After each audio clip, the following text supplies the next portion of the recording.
বাস্তবতা থেকে একটা জিনিস খুব ভালোভাবে শিখেছি, কোনো কিছু চুপচাপ মেনে নিলে সবার কাছে ভালো থাকা যায়। যারা একটু বেশি হাসি খুশি থাকে তারা আসলে নিজের কষ্টগুলো লুকানোর চেষ্টা করে। মানুষ রং বদলায় নিজের স্বার্থের জন্য। স্বার্থপর মানুষ সব কিছুতেই শুধু স্বার্থই খুঁজে। স্বার্থ হাসিল হওয়ার পর আঘাত দিয়ে চলে যায়। ঋণ পরিশোধ করা যায়, কিন্তু কারোর উপকার কখনো শোধ করা যায় না। হিংসার দ্বারা সহজেই অন্যের ক্ষতি করা যায়, কিন্তু কখনো নিজের উন্নতি করা যায় না। সুখ কখনো জোর করে জীবনে আনা যায় না। সুখ যখন আসে সব কিছু নিয়ে আসে, আর যখন যায় সব কিছু নিয়েই যায়। যেমন বৃষ্টি না আসলে বোঝা যায় না ছাতার কোথায় ছিদ্র আছে, এমনি খারাপ সময় না আসলে কার মনে কী আছে সেটা কখনোই বোঝা যায় না।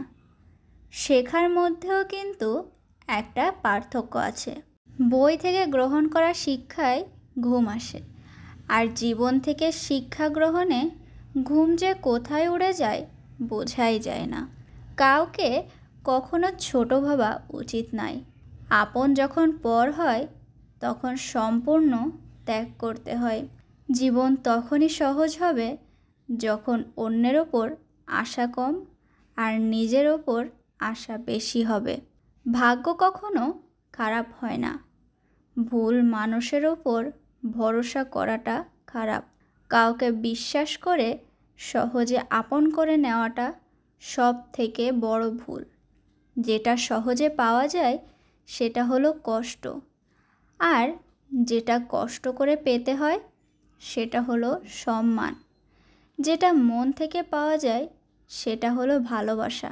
কাউকে অন্যায়ভাবে কখনো কষ্ট দেওয়া ঠিক না, কারণ চোখের পানির অভিশাপ খুবই খারাপ জিনিস।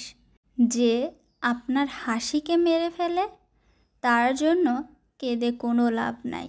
ক্ষমতার থেকে বুদ্ধিকে বেশি ব্যবহার করতে হবে, কারণ ক্ষমতা লড়তে আর বুদ্ধি জিততে শেখায়।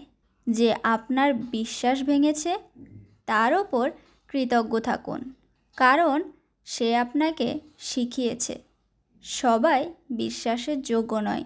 তবে মাঝে মাঝে কষ্ট পাওয়াটা ভালো, কারণ কষ্ট মানুষকে পরিবর্তন করে, শক্তিশালী করে। এই যুগটা স্বার্থপরের যুগ। অতিরিক্ত সরল হলে মানুষ দাম দিবে না। সব থেকে খারাপ হলো সবার কাছে নিজেকে ভালো উপস্থাপন করা। কারোর জন্য কখনো পরিবর্তন হওয়া ঠিক না। পরিবর্তন হতে হবে তো শুধু নিজের জন্য।